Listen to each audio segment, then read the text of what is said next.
Hello and welcome to Cat Rabbit Scale Model Studios. My name is Rob and today I'm going to show you all the little steps that you'll need to do when you've got your first models.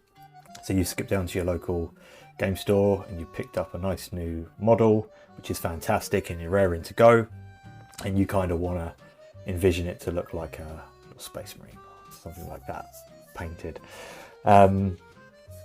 So today what I'm going to show you how to do is how to unclip everything, how to prep a model, how to prime a model, base coats, washes, layers, everything you need to kind of get yourself ready. There are so many hobby products that you can get that's so widely available. I'm going to be using the Citadel range because it's just a range that I'm comfortable with, and yeah, I'm going to take you through your first steps, and let's have some fun. So we've got our sprue, and obviously the first thing we will need to do is unclip the little bits. You could use a hobby knife, there's clippers, there's a variety of clippers.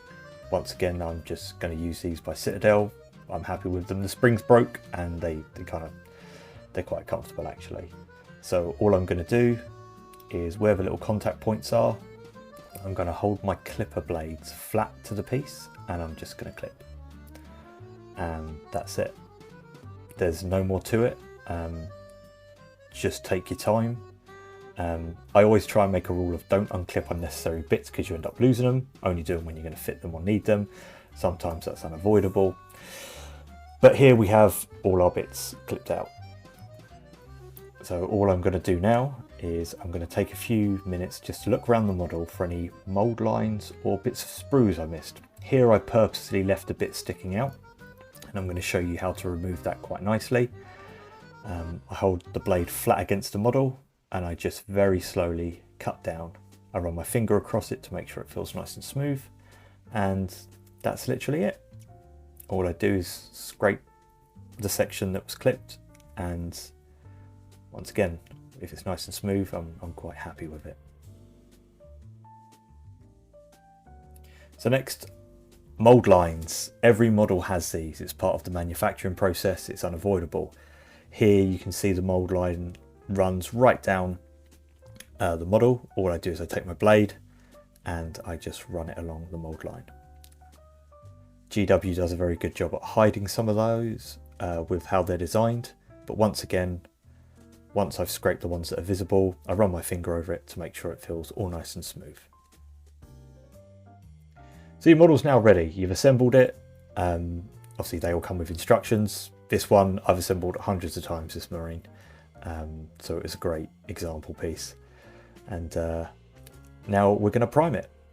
Obviously sprays come in a variety of colours. I always find it easier to pick one that's nearer what you're doing. For the sake of this, I'm going to use grey. It's the colour that I always go to. It's a nice mid colour. And here we are in the spray booth area. It's been really cold in the UK lately and the weather's a bit erratic. I would recommend doing this outside, but unfortunately today it's not so great. So I've got my nice grey. I'm going to give it a really good shake for a couple of minutes as it sat on the shelf. I only bought this yesterday. Now I'm happy with it. All I'm going to do is 40-50 centimeters away, I'm just going to do some light passes. What I always do is spray the excess off first, and I just lightly dust the model. This is priming it ready for paint to help paint stick better. This is why we do this. It doesn't have to be a solid coat, just really what you prefer. I let it dry for about 10 minutes, I turn the model round, and just little gentle passes, I just spray the model. And that's all there is to it. You don't want to flood too much primer because it will clog detail, just like thick paint. So just sparingly, just from the angles, I just make sure I've hit everything and I'm happy. And there's our little guy now all nice and grey. He's now ready for painting. So now I'm going to show you how to base coat. So I use a wet palette a lot of the time, which does give me an incredibly smooth finish. without little effort. Not everyone has that luxury, so today I'm going to show you how I do it with a little bit of palette. So I've got my brush, I've got my paint. I also like to use these. These are hobby handles. They're very easy to use. You can't knock the miniature out. You can get it in all funny positions. I'm going to use this handle from Redgrass Games because it's just quite comfortable and you can spin it around. Woo! Yeah, get yourself one. It does save handling the model too much. So if you are painting, you don't want your paint to be rubbed off or anything like that.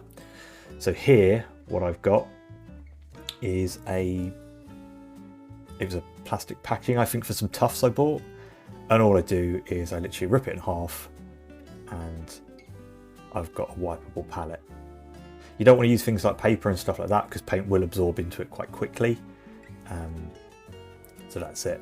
Here I'm going to use a medium layer brush. This is a brush I use for pretty much everything.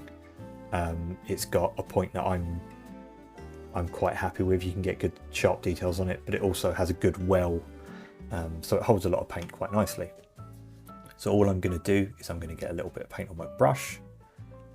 I'm going to dip my brush just into some water and I'm just going to dab it on. You can see it's fairly opaque and I'm just going to mix it in. They always say the consistency of milk. I don't always agree with that because every paint is different, but the paint should be running really easily off the brush. You can do some little tests. I tend to use my hand sometime just to make sure I've got a nice line and it's running nice off the brush. So all I do is just give it a nice even coat all over the section. I'm going to concentrate on the shoulder today because the application would be the same all over the model and it's easier to focus on one point. So all I'm going to do is I'm just going to carefully work the paint, making sure it's nice and thin, it's not lumpy, it's not thick or anything like that, and it's just going on nice and smooth. This is is it a boring part? I don't know. I quite like painting in general, to be fair. So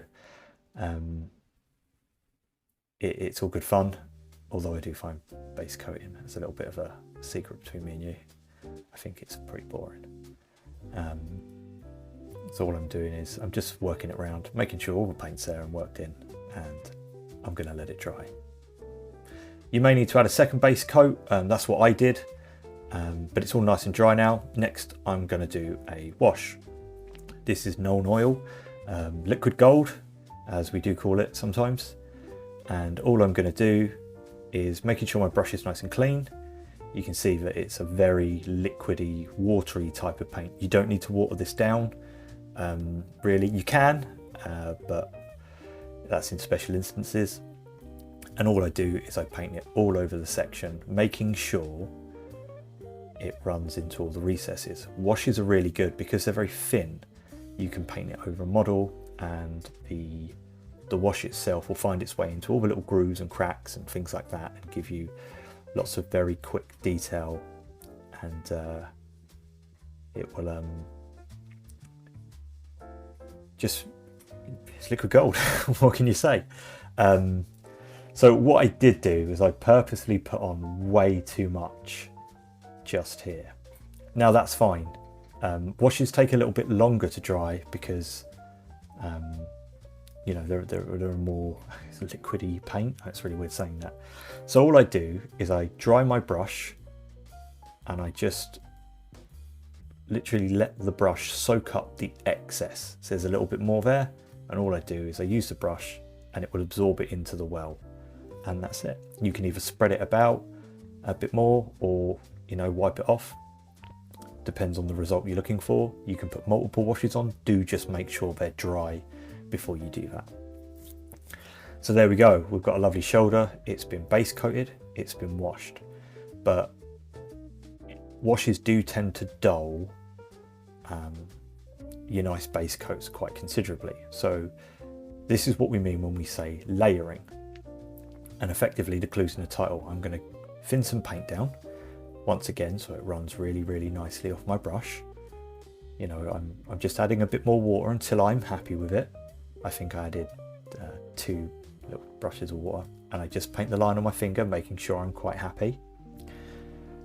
And all I'm going to do is I'm not going to work right the way up into the edges. I'm going to leave a small gap, and I'm just going to layer that paint back over that blue. It's exactly the same color. It was McCrag Blue by Citadel. And all I'm going to do is just work my way around, but leaving the darker color towards the edges and the recesses and things like that.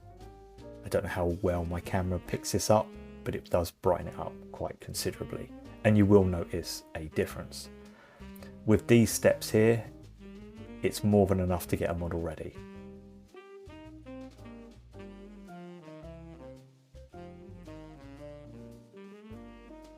Once again, just take your time with it. I say this to so many people. Paint handles, absolutely fantastic. As you can see, I've got mine upside down now. And, you know, I'm probably quite an awkward looking painter. But I always try and encourage people. And if I could give someone any piece of advice from when I started painting, it's patience. Like, it will get done. Just, I think it's better to take your time as opposed to rush something out and maybe not be happy with it down the line. And there we go. Using those methods, you can effectively paint something like this. Next week, what I am going to do, I'm going to go through edge highlighting.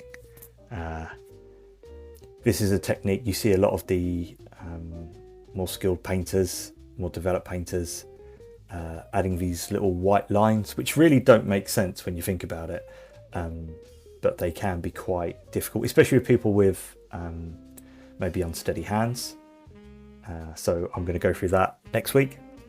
Once again, thanks for sticking around. This video is aimed at new hobbyists and beginners, so if you know someone, I'd appreciate you maybe sending this video to them and letting them check it out. But thanks again, and I'll see you next time. Take care.